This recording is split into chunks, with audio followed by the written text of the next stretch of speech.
اخیرانه کس را بلی اخیرانه چې دینه باندې خطیب دینه باندې واعظ دینه باندې عالم په دوی کې بل نو عتبه ابن ربیعه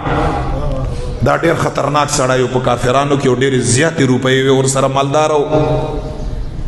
خلک ورته وی چې سبا دا اخیری کیسه دا واستورشه ته څه وایې تاسو کمنټس دي د قران پاک متعلق سره یا دا واوره حضور مبارک سی د چې کله راغی کنه د طرز جدا و چې څنګه راغی نبی علیہ الصلوۃ والسلام مبارک تشریف فرما دی دیو ته ډاری کی ورته یا محمد صلی الله علیه وسلم ز تعالی درې آفر در کو مدري اختیار کپه د غدریو کې د یو خوخي کدوه د خوخي کدرې واړه خوخي ز اغه پورا کولو ته سم تیار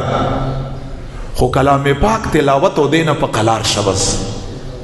دا خلکو ته موایا استغفر مبارک ادا سي چې کلام وای د خلکو په زړه باندې اثر کا چې کلام تلاوت وکړي خلک بغیر د ډیر زدي خونی زدي عنادي خلک بغیر د ایمان نتلای نشي خو به خاطر وکړه دا پریدا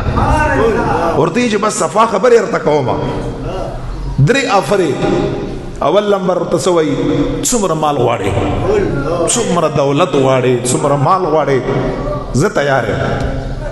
حضور مبارک بالکل دریو واړو خبرو کې غلط دی خاموش دی بالکل دویم نمبر د عربو د مکی مکرمه په خاندان باندې ګوته کېدا چې کومي جنۍ سره خځه سره ستاد نکاح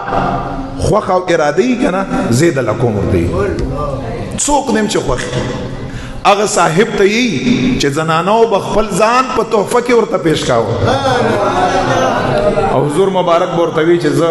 دلچسپي اخیستون کای نه ما یو صحابي سره خیر د نکاح وکړه کو حضور مبارک په زنانو کې دلچسپي اخیستون کوي اول نکاح بیا نبی علیہ السلام په 15 کال عمر کې 40 کالو زنانه سره بیا کړ چې دوه خاوندان یې مخ کې په حالت د کفر کې تیرو او حضور علیہ السلام مبارک یې دریم خاوندو تاسو نه پوښتنه کړم نن سبا چې ما او تا یو خزه کړی می او دویمه خزه کو او لک ځوانان یو هم داسې زنانه ما او تا نو کړو چې دوه خاوندانو مخ کې ګړي مونږ یو چې نه باکره ځوان زنانه سره مونږ نکاح وکړو نو دا په خزو کې انټرستډ او په خزو کې دلچسپي اخیستون کا خدا خو دوی بیا څورته چې دریم آفر دادی قدم نه غواړي تب زمونږ د ټولو بادشاہي لګا تبا امیر مشر به تب زمونږ مشري او د خپل طبقه به مشري مشر به مشرانه بتا سره خدا سیس پرېرا چې کله دا درې خبرې وکړې او عتبه ابن ربی خاموش شو حضور علیہ السلام الفاظ دي حضور علیہ السلام خو ډېر روب ها ډېر روب حضور علیہ السلام ورته فرمایي چې ستا خبرې ختم شوه ورته چې ما خبرې خو ورته چې اوس ما خبرې په خاموشه باندې اورې چې تاسو وی ما واورې دي اوس ما خبرې اورې هغه ورته چې ټیک ده بس نبی علیہ السلام ڈائریکٹ شروع شو بسم اللہ الرحمن الرحیم حامیم والکتاب المبین انا انزلناه کتاب فصلت من لدن حکیم خبیر الف لام میم السجدہ او دی یو نوم دی سورۃ فصلت دا یو ورته شروع ک تلاوت یو ورته شروع ک نبی علیہ الصلوۃ والسلام روان دی کتابونه لیکي چې دومره اثر یا په عتبہ ابن ربیعہ باندې وک چراغ او حضور علیہ السلام ته د ازمکه او ډبولا لاسونه ورته دا سکړه ورته قربان نور تلاوت مکړه قسم دې ک نور تلاوت ته وک دومره اثر را باندې ک چې ایمان راوړم خدای ته وګوره خدای طرف ته اشاره ورته کدا سي نبی علیہ السلام دې تلاوت مکړه راته ستا تلاوت ته څوک ټینګې دی شي بیا نبی علیہ الصلوۃ والسلام په دغه صورت کې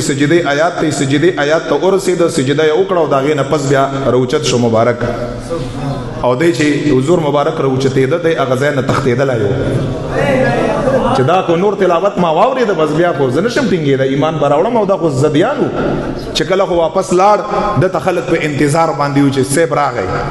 او د بچی څه خبره بي چې کلام خیدا سے کلامو چې انسانانو کلامو سحرو چې دې کله راغی او د مخ ناس تو خلق ولید ټول وی چې دا د ولید ابن مغیره نه مونږ ته پته ولګي د زیات متاثر شوی دی د شکل نه پته لګي چې د کمنټس هم زموږ په حق کې نه دي خو چې د کله راغی د درې خبرې وکړې درې ورته دا سدا چې بس بل څوک مور لګي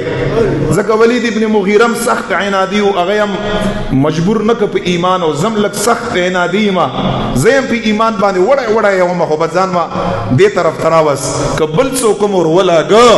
او د محبوب علی السلام تلاوت یو واورېدا ورته چې هغه کس بیا تاسو لنه راځي اب خامخ په ایمان باندې مشرف کړي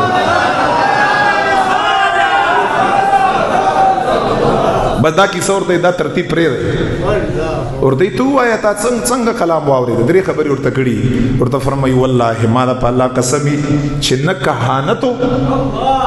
نه شعرو نه سحر او بیا ورته فرمایي ما د الله باندې قسمی چې د انسان کلام نو دا د محمد مصطفی علیه السلام ځان نه جوړ کړی شوی کلام نه دی ځکه کلامونه پیژنم په ارڅ باندې د انسان په کلام باندې زه پوهېږم والله دا د انسان کلام نو دا د رب العالمین د طرف نه په حق باندې داسې کلام پاک چې عتبه ابن ربیع رای ادائی د ولید ابن مغیره رای ادائی د دغه رمضان کریم د میاشتې خصوصیت ده او په دغه میاشت کې رب متعال مؤمنانو مسلمانانو نبی علیہ الصلوۃ والسلام امتیان ولا